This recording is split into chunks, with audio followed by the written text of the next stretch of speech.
your blood sugar. They're checking. Yeah. And I'm like, I haven't moved. I promise you, nothing's changed.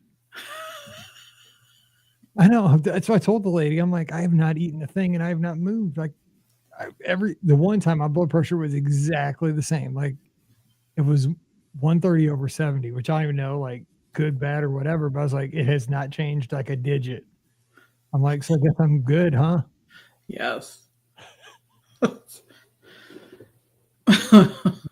I am not moving. I need to get my voice back. Post on Facebook. But the doctor was super cool. Like I told her, I got to be out of here. But Tuesday afternoon, I got a streak from 2008. I got to keep intact. She's like, what? Yes. Like I will check myself out this window. I was like, I will rappel down the rope. Like you can help me, or I'll have to make. We could have just done it like live. That would have been fun. That would have been cool. Then like the thing that arm blood pressure thing about.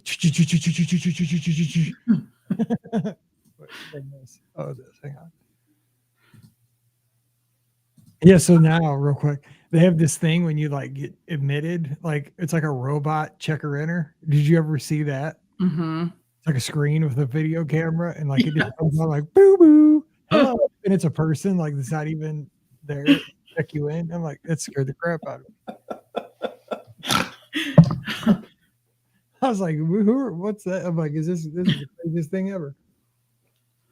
I had to be done by like 4. Like if we could be done by 4:55, then I'll have time to get to there. Will that work? Yep, we'll go quick. Here we go. Okay, awesome. Wait, so what number is this? That's all I need to know. I wrote it somewhere. 2776. All right, here we go. Just like give me like a wave if we're like getting close. Okay, I'll tell you.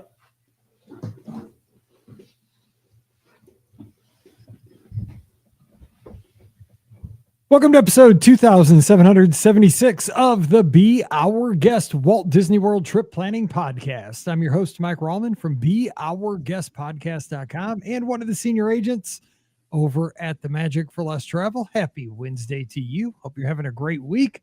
Glad you're here with us in the midweek to answer your listener questions. We are here a bit early, live on a Tuesday afternoon. If you're tuned in live, hello. It's been a week, but we're here. We try to never miss a show, and this one, boy, we came down to the wire, but we're here thanks to flexibility of our team, and I love Pam, Ricky, Scott, everybody.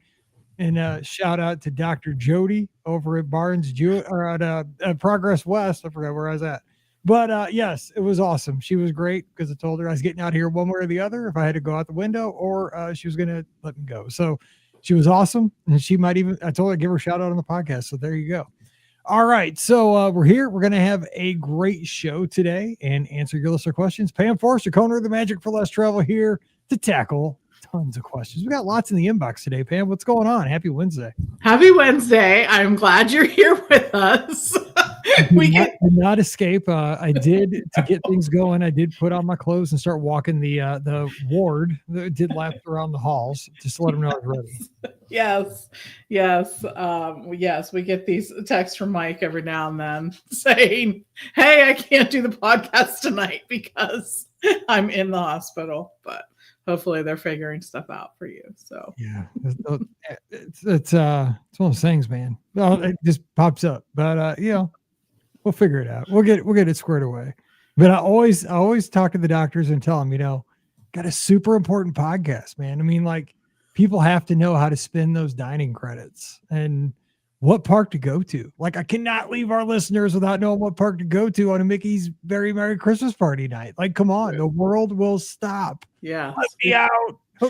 We have the answers to life's questions. Disconnect these wires. I have to go. I will live. I will come back after I record the shows.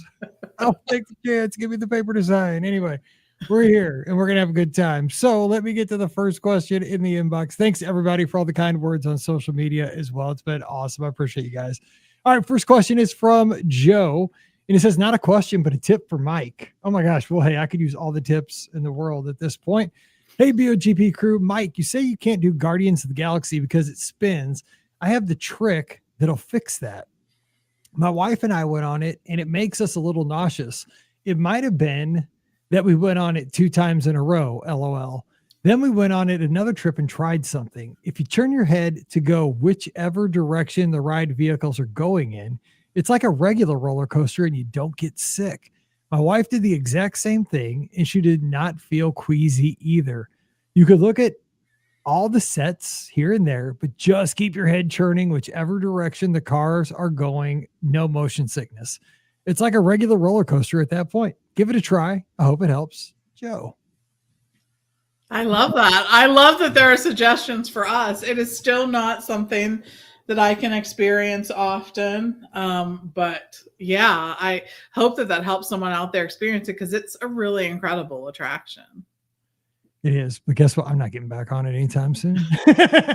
Not today, I can tell you that. But yeah, because when I worked at Space Camp, we talked about like motion sickness and because of like space travel and stuff like that. Yeah. That is definitely something that's proven to be true. But I don't know that I need to get on it like right away. But that would work. That is a proven fact that does work. Agreed. It's like like ballerinas or the ice skaters when they're spinning, right? They try to keep their head moving toward there. So there's some science here. Like you didn't know you were going to learn something today, right? I mean, that's something exactly real. Right. Yeah. But at this point right now, I'll tell you what, about 24 hours ago, I was spinning like Guardians of the Galaxy and everybody's like, dude, your room is not spinning. I'm like, right. It is. I'm like, okay, it's not spinning anymore. We're good. Okay, Tanya's got a question here. Hey, Mike, I heard you're short on questions, and the recent talk of Marathon Weekend is piquing my interest in Run Disney.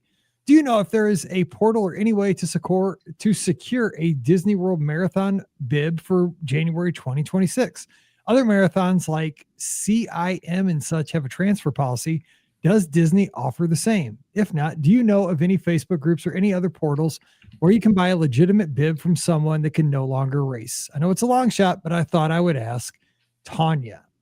Unfortunately, Run Disney is a lot different than the other races in that bibs are absolutely not transferable. I think because there would be a really hot market for the bibs and they're just trying to discourage that. And you can sometimes get bibs through charities. And I would look, they have on rundisney.com, there's a list of all the approved charities.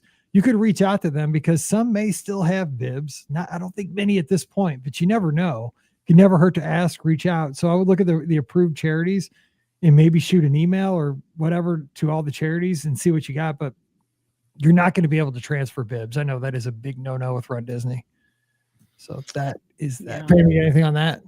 I think that's the best thing is just search for the charity bibs and see if that's possible. But yes, I like the marathon, all of the races become this sort of, it's like the golden ticket, right? I mean, the time invested in securing the space, training for it, all of that. It's a lot. I mean, it's just a lot. But yeah, Disney got very tight with the rules and then tightened them up again. And they're pretty tight right now. So not much flexibility in that at all.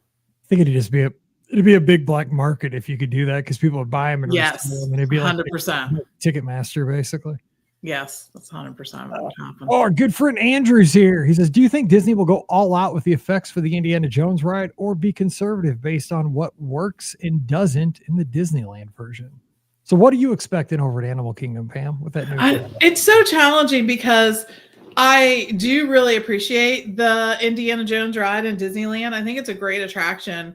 For those who are there often, you often know that it goes down, right? There are parts of it that are, I guess, sort of more prone to being, problematic. And it many times in the morning, that you'll see that it's down first thing in the morning. So maybe they'll take a look at that and try to find something that is more consistently going to be up in that ride mechanism.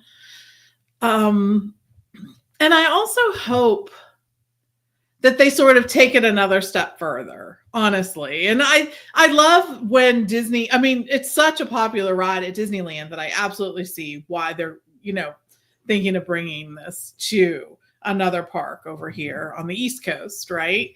But I like it when they plus it and make it just a little different. So I hope that we'll see that. I don't know. What do you think, Mike? What are you looking forward to? Well, I think it's going to be similar because to me, it's still if not the most popular attraction at Disneyland still. And how old is that attraction at Disneyland? Gosh, it's been there for so long. Is it 15 years old? 10? I would think. I'll look that up while you're talking.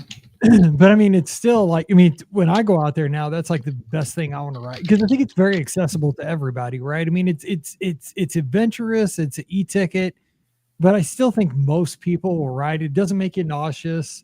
There's not like a big, scary, like gigantic hill, or, like it doesn't have like things that will exclude a lot lot Right. So March 4th, 1995. Shut up. It's 30 years old. So think about that though. I mean, because like the Imagineers over 30 years, because it's a great attraction, right? But I mean, like when you have something for 30 years, you're like, man, I like this, but what if we would have? Right. So I think that's kind of what we might get at Animal Kingdom. Like, we like this attraction, but what if we would have done this instead to just plus it a little bit? Yeah. I think that's kind of what they're going to do with it. Like, okay, we could have done this just a little bit better here and there, kind of thing. Agreed. And when we did, when I did the Adventures by Disney out to Southern California, we actually got to go backstage and see one of the ride vehicles and whatnot. It's a very technologically advanced system. There's a lot of movement in that car right there. You know what I mean? And so that I think is really interesting as well, to think about, all kinds of rides like that. And Dinosaur is really sort of the same way. There's so much movement that is actually just occurring on flat surfaces with the car. So they can do so many cool things. And I'll love to see where they go with this. I really hope. How could it be 30 years old? That is so crazy. Oh my God. Time is flying. That is ridiculous. And Andrew, yeah, he backs it up. That's nuts. All right, Catherine's got a question here in the live chat. She says, hey, Mike and Pam, next year will be our first year doing the dining plan. I mean, with the free dining plan for kids ages 3 to 9, we're basically losing money if we don't do it. # Disney math. The 4 restaurants we want to go to for sure: Ohana, Tusker House, Akershus for breakfast, and Topolino's for breakfast. What are 2 other table service restaurants that are good 1 credit meals? Dude, she got all the good ones. I know, right? There's a couple, I think. Chef Mickey's is huge. That's a huge one. Yes, God, it is expensive. Yes. Absolutely, it is. Hollywood and Vine's another one. Teppan Edo is actually surprisingly expensive. We talked about this when we talked about the candlelight processional.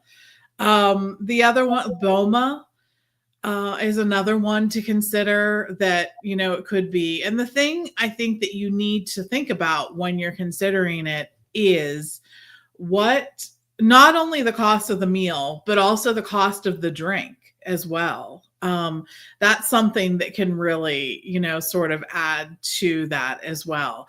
And you're right. We have in 2026, the dining plan is free for children. So it is sort of like you're leaving money on the table. The other thing that we saw is those discounts that were recently released, they combined with this. Yes. And that's the thing people didn't realize, because this is the first time we started to see 2026 discounts, and people were asking a lot of times in our club, in our Discord server, like, oh, does that mean I just lost my kids free dining? I'm like, no. You get both. Yeah. Because we're used to like, you only get one, but this is something that's just kind of, it's weird. It's just like a component. Like they allowed you to double dip basically. Yeah, it's unusual. But yeah, you get kids free dining and your discounts. Exactly. So it is something that you're going to want to consider if you're traveling in 2026. Plus, on top of it, if you're traveling during the time when the free water park tickets are included, and they haven't released those dates yet, they've just said summer, but that's like you triple dipped. You triple dog dare dipped or whatever. I mean, seriously, you're swimming, you're eating, you're playing. I mean, come on. I've written the commercial for them. They should have them like eating. What do you eat at Ohana? Like, you like the pudding, the bread pudding, like eating the bread pudding in the wave pool at Typhoon Lagoon, with your 7-year-old, like perfect. Exactly. So lots of good things to think of. If you're looking for more of a sit down meal, any of the all you care to enjoy or character meals are going to be a good use of that. But there's also things like Sebastian's. Don't forget that. That is, a pre-plated thing. But again, it's all you care to enjoy. Even CityWorks, sometimes they have some higher priced items where that would be a good thing to use it on. And also, when you're looking, I think at things like even Chef Art Smith's, right? I think Homecoming is a good one, depending on what you order. So I agree with that. Sure. Lots of good stuff there. Lots of good places to eat. So yeah. Homecoming for sure. That's I know. Right? You could get a drink and the hummingbird cake or whatever it is they're famous for, the cake. Okay, I'm calling a rule because I haven't eaten like hardly anything since Saturday, and it is currently Tuesday afternoon as we're recording. No more food questions. I told Pam, I said, my Pam, who's by the way an angel because she stayed with me almost the whole time, even though she has a broken foot and she was going back and forth. Oh my goodness, poor Pam. And she was sneaking me in Coke Zeros the whole time. Like because that's apparently clear liquid, which I don't understand how that works, but she was going with her broken foot out to because there's a gas station out near the parking lot. And the big one too. Like the gallon thing. And but she was taking her little naps on the couch and stuff, and she's seriously an angel. But yeah, I told her after this we're getting Chick-fil-A tonight, so that's our treat. There you go. We're Chick-fil-A date night. Get the mac and cheese. I'm a sucker for Chick-fil-A mac and cheese. They told me I need to eat more, so that would help. Okay, so Paul's got a question. This is a good question. I like Paul. Look at this. You guys are on. I love our chat room. Our listeners are the best. Not only were you super kind over the past, you're always super kind. You guys were super kind when I was sitting there just playing on my phone for the last 72 hours. He says, piggybacking on that last question, do you think the Animal Kingdom expansion will let us start to see more nighttime Animal Kingdom hours? I feel like they never leveraged Pandora at night. Preach on, Paul. Preach on. They should. Because Pandora at night, like I thought for sure Animal Kingdom would be open just like Magic Kingdom at night forever. Like I thought. Pam, you and I were there when they did the Rivers of Light preview. I know. Did they not just put in like umbrellas in that? I thought I saw like something on social media where they put umbrellas in that theater or something. I would love to see them utilize that theater. I thought actually one of the things that I was most impressed with were sort of the little like features that they had put like in the trees there, that I thought it was just like a little bit of magic. There was like some twinkling lights and things there. They never really did get to utilize that like they thought, or like we thought. I guess maybe they knew that they wouldn't. I think the challenge they have in Animal Kingdom is the bedtime for the animals. But could they not do that though? Like make it almost like two separate entities, right? Like the zookeepers all do their thing backstage, and then the park just turns into a theme park at night. You know what I'm saying? Like no more animals, but you can still do Pandora. There's no animals there. Right. You can still do, the new area that's going to have Encanto and all that. No live animals there. You can still do Expedition Everest. You could still do a nighttime show. Like the animals are cool, but then once the night goes down, the park's just a theme park. I think that there is opportunity for that. And I hope as we see these more attractions, I think that's one of the other things is like some of the things that sort of swallow a bunch of people are like the trails and the shows and the whatever. So maybe when we get some more attractions there, that will be an opportunity to maybe see those extended hours, at least at certain points.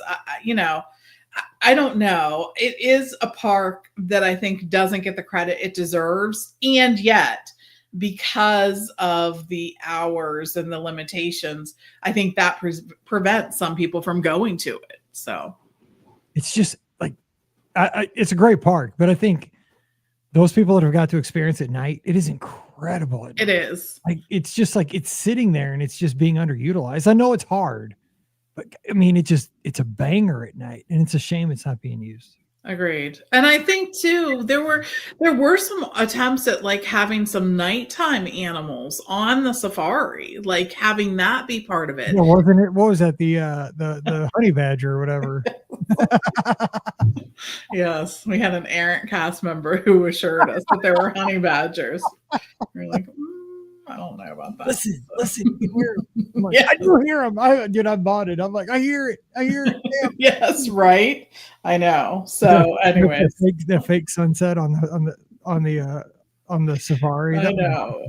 I hope that some people weren't like, I could not have felt good with that about that. If that were my project at some point, I would have been like, oh no. That was Awakened Summer, dude. I remember that was awesome. I was so in on that. I love it. That was so cool. I do that again in a heartbeat. Okay, I'll put in. Here we go. What is the one must do at Mickey's Very Merry Christmas Party? Going during the Christmas season for the first time. Love the show. Thank you, Nikki, over on Facebook for tuning in live. Appreciate you. Yeah. Mine, let me just get mine.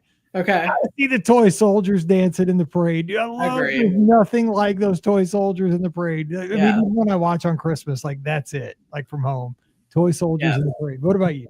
I love those, and I love the reindeer too. They're the best, right? They're goofier looking, but the toy soldiers like in precision. Like, they're so good. Yes, I definitely agree. The parade is a must do. I think that the fireworks, of course, are a must do.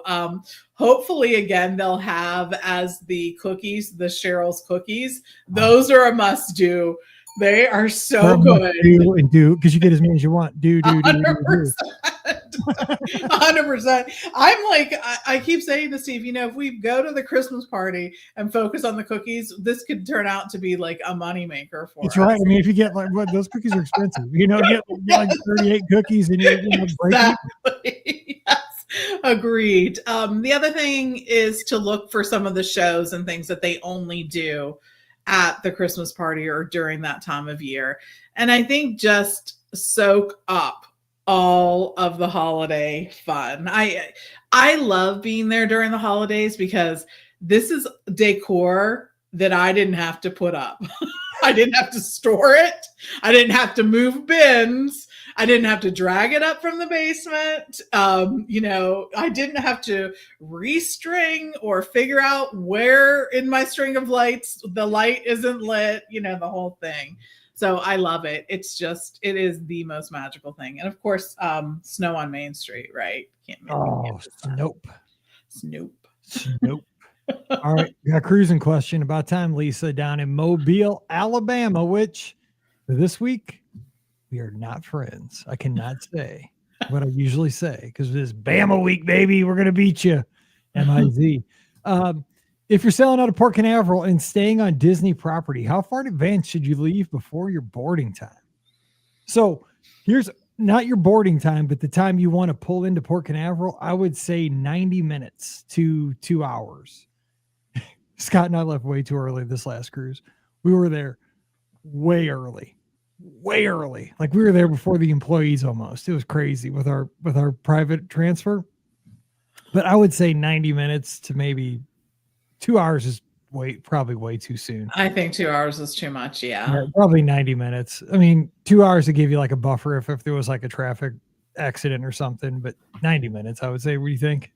I think 90 minutes is plenty of time. Yeah, we probably only leave like an hour. You see, I'm always like the person who's at the airport like way early. Like that's just me. I'm super conservative.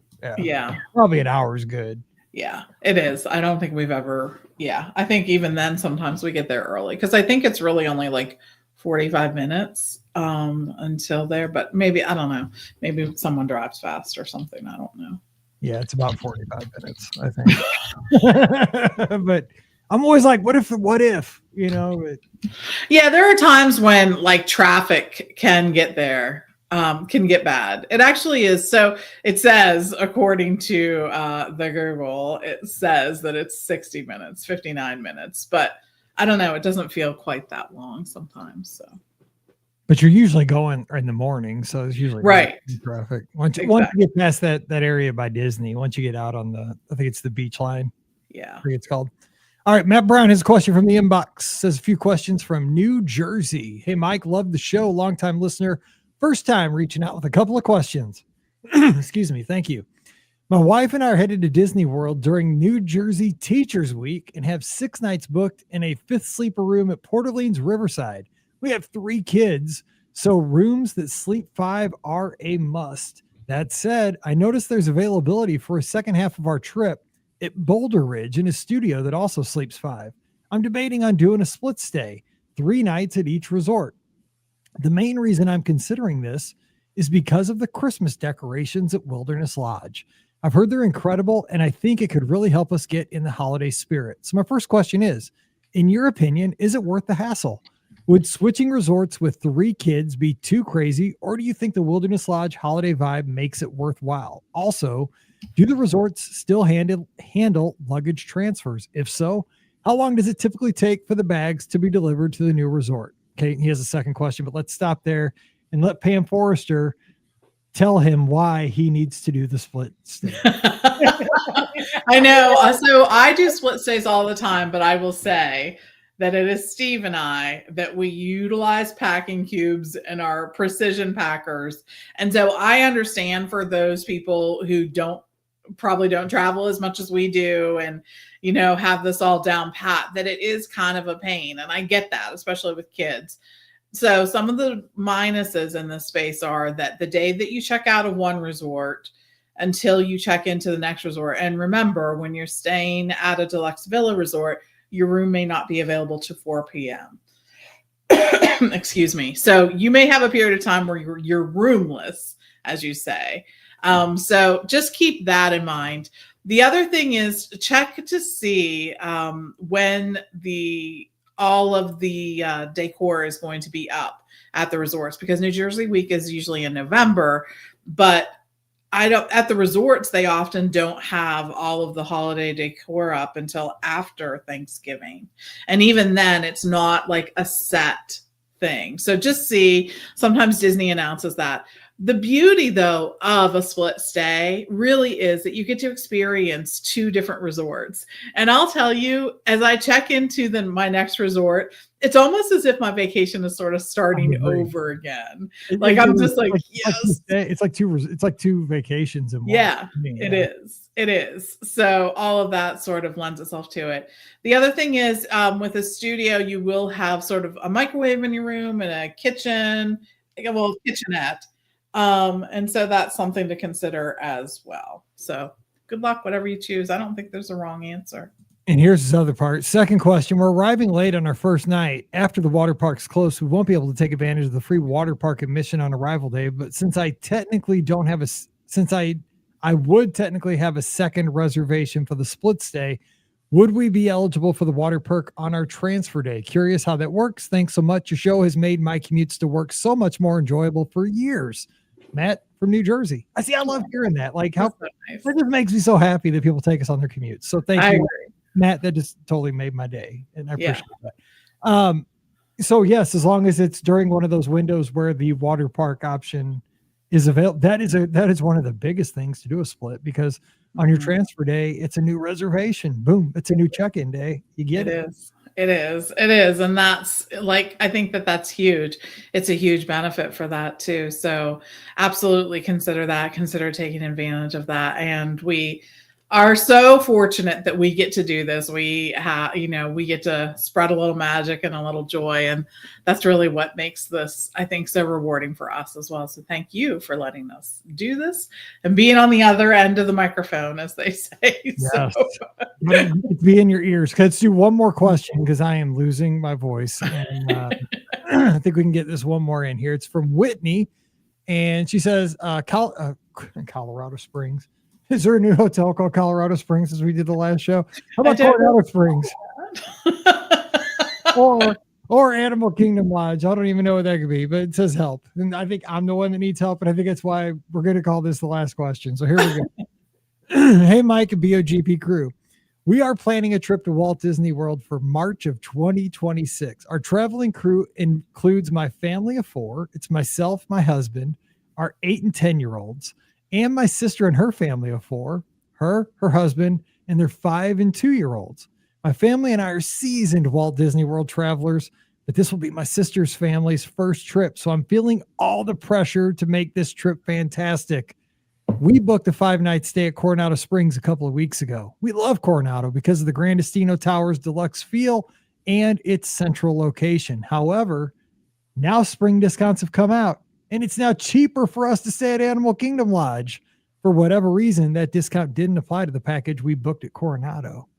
Should we switch our reservation to Animal Kingdom Lodge? We've never stayed there because of all the talk about how, in quotes, far it is from everything. We also love how compact Grandestino Tower is, and I've heard people talk about how spread out Animal Kingdom Lodge rooms can be. Are either of these compelling reasons to not change to this deluxe resort? We won't have a car, so we'll be relying on Disney transportation. Thanks for all you do to keep me entertained on road trips and walks around my neighborhood. Whitney. Thanks for taking it, Whitney. Dude, this is a tough. Rough.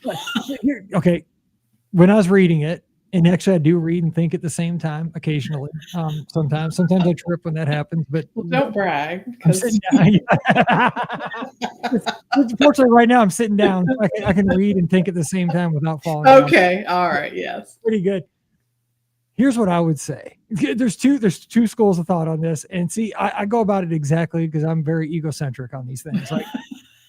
Like one way I could look at this would be like, as soon as I get the Animal Kingdom Lodge, I'm like, oh, I wish I was at Coronado Springs. Like I should have never done this, but you're never going to know. Like Animal Kingdom Lodge could be your next jam. Like you're going from moderate to deluxe. And I've stayed at Animal Kingdom Lodge many times and it's awesome. She's exactly right, dude. I've had the furthest room. Yes. I swear my room was half a mile from the lobby. I mean, I filled my circle before I got to my room. Right. Yes.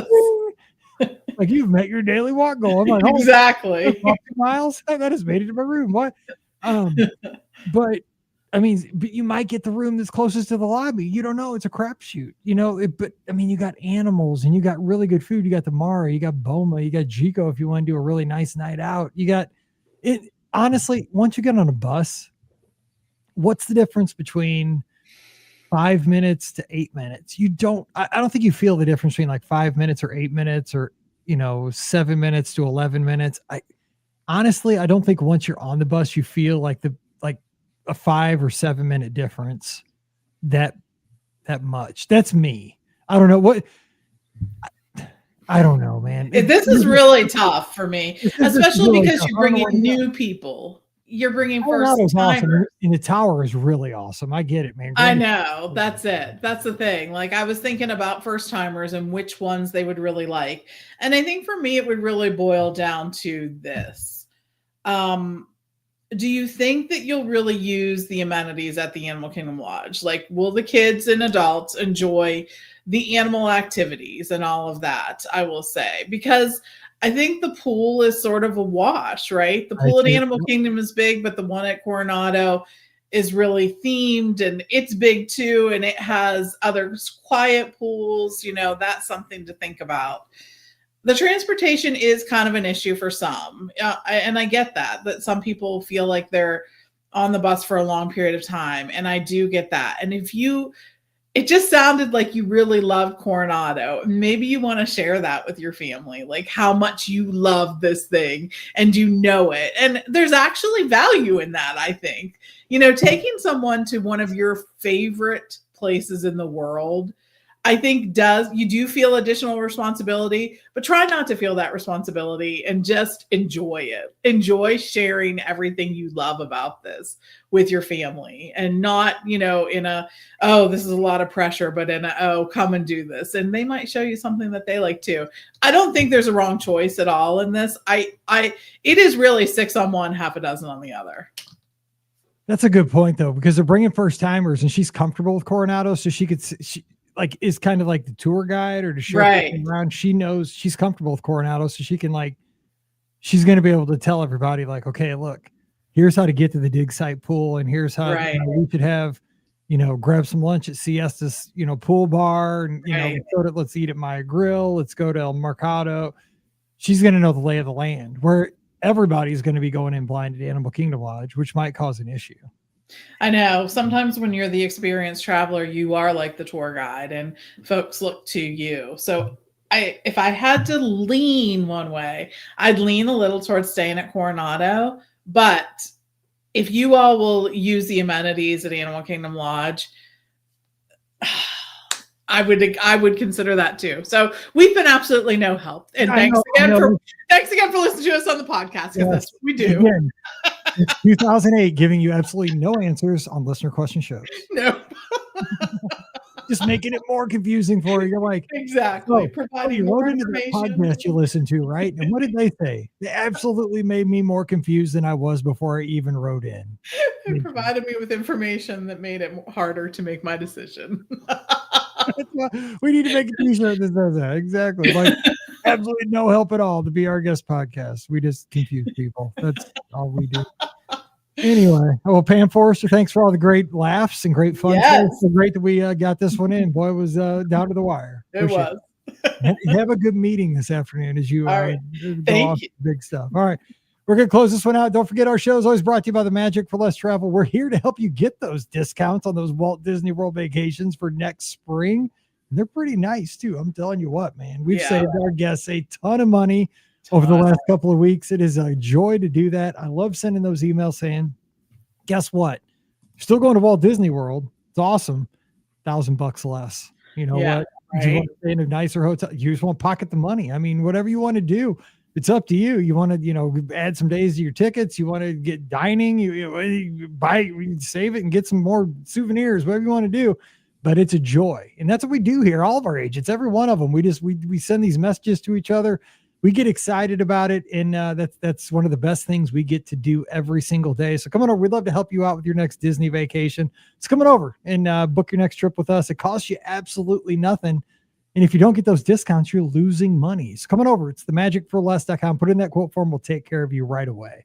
Also, don't forget to use our Amazon affiliate link. It's beourguestpodcast.com/Amazon. I think it's Prime Days again. It's Prime Days like 7 times a year at this point. So if you're going to buy some Prime stuff, why not help us out at the same time? beourguestpodcast.com/Amazon. And thank you to our Patreon supporters. I apologize for missing Mike in the Midwest this past Sunday, but we'll have a really good show this coming Sunday. I promise you, because I'm going to talk about the nurse that I had when I was in my room this past few days, because she really taught me some life lessons. We had some great talks, and I think it's something I want to share. So that's going to be on Mike in the Midwest this coming Sunday. So coming over, that's our bonus show you get when you support the show. It's $5 a month, and that money goes to support the Be Our Guest podcast, our hosting, all of our bandwidth costs to do the video here, all this stuff. It's coming over and support the show, $5 a month, patreon.com/Be Our Guest podcast, and you get that bonus show every week. Well, most weeks when I'm here. So I usually don't miss that one. Also, you can follow us on social media at Be Our Guest Mike's, where I'm at. Pam's at TMFLT Pam. You can join us in the clubhouse. That's our Discord server. It's free for everybody. We have a great time.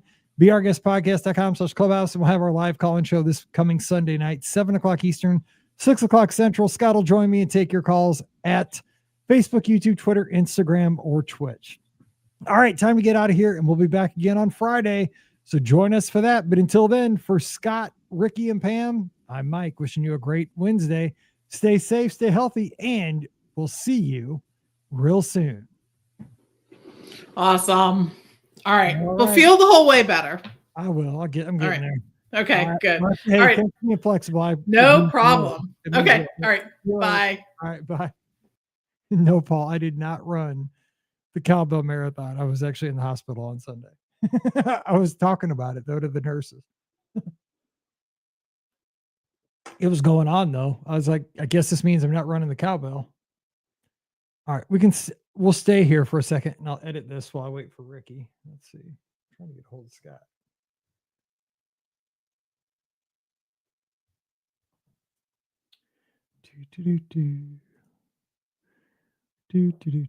Let's see. Share screen.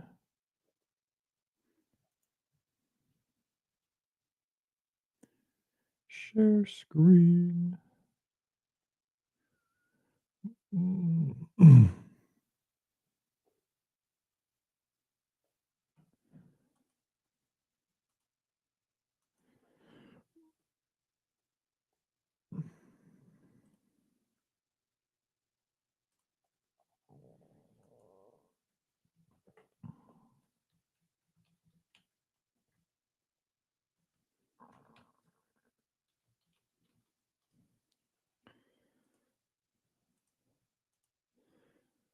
Do, do, do, do, do, do.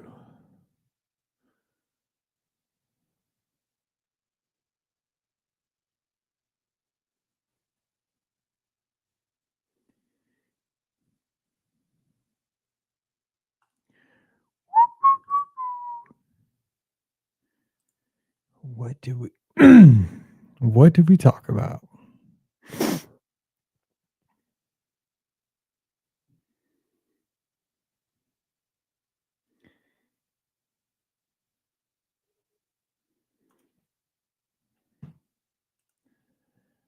Happy Wednesday, everybody. Thank you so much for downloading or streaming the Be Our Guest podcast. So glad you're here. And we are, I screwed that up.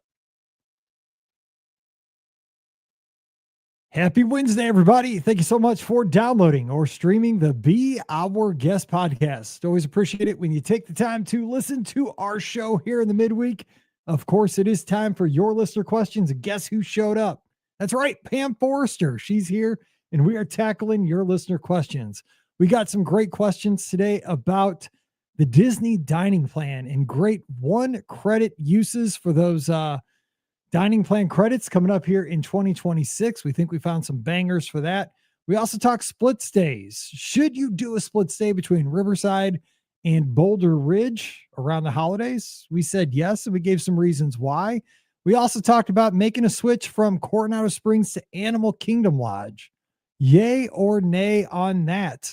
You might be surprised with our answer there.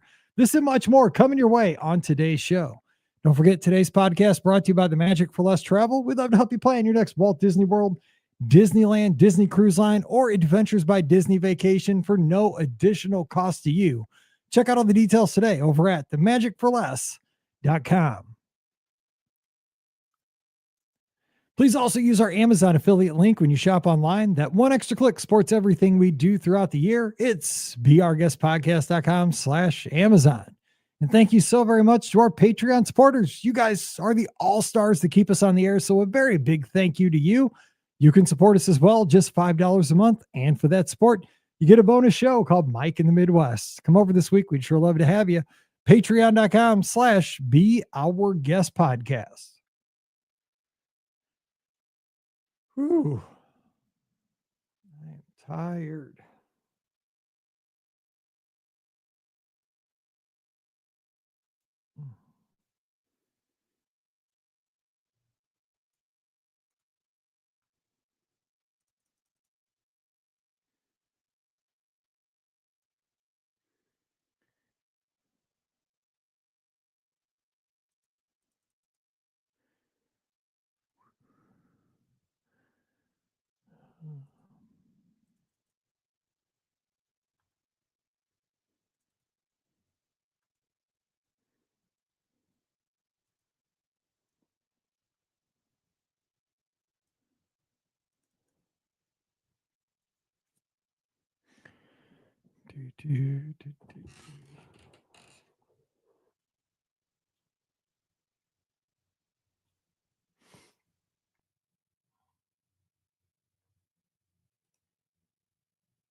Patreon.com/beourguestpodcast. Ready to take a trip to the world?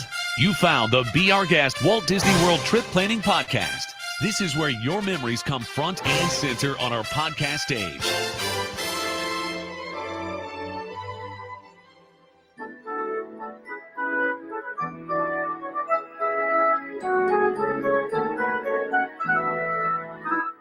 Welcome to episode 2776 of the Be Our Guest Walt Disney World Trip Planning Podcast. I'm your host, Mike Rallman from BeOurGuestPodcast.com and one of the senior agents over at the Magic for Less Travel. Happy Wednesday. Head moving forward there. So there's some science here.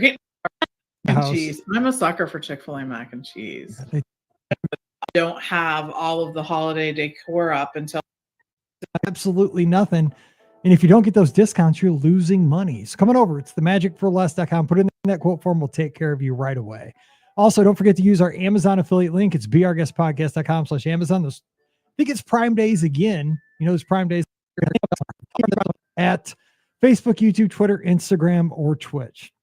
All right, time to get out of here, and we'll be back again on Friday. So join us for that. But until then, for Scott, Ricky, and Pam, I'm Mike, wishing you a great Wednesday. Stay safe, stay healthy, and we'll see you real soon. You've been listening to the Be Our Guest Walt Disney World Trip Planning.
All right, I'm going to go publish this out. We're going to be back in 20 minutes with Ricky and possibly Scott for Friday's show.